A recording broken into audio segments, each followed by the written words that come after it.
Aqui que eu ia Boa falar. tarde. Boa tarde, gente. Boa tarde, noite. Noite, tarde. Eu vou sair aqui pra me filmar, tá, gente? Que é melhor. Então, Calma, amigos. calma, que meus cabelos estavam bagunçados, eu também tenho que ficar bagunçado. Porque você bagunçou meus cabelos, você me deu uns pau ali atrás. A gente, vamos sempre dar conselho, gente, sobre...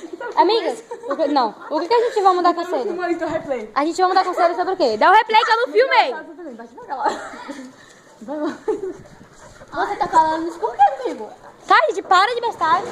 Ah, é a polícia. Gente, olha esse... Arrumar minha bucha.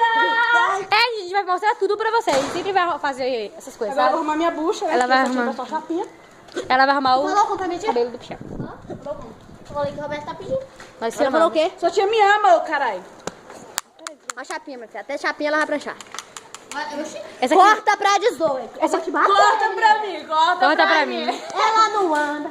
Pá. Ela Ô, trupica. podia deixar o Ela é focado agora, pobre, velho. cara de mendiga. Ela é mais. Ela arrasa no look, puxa foto no espelho. Sim, querida, isso vai pro YouTube, então isso aqui vai dar muitas visualizações, Laurinha.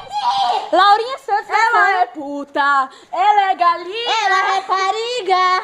Sim, gente, peraí. Ah, tá. Tá gravando ainda? Ela Pera, é eu tô puta, falando pra você, é amiga. rapariga. Sim, vamos fazer assim. Ai, peraí. Gente, saindo.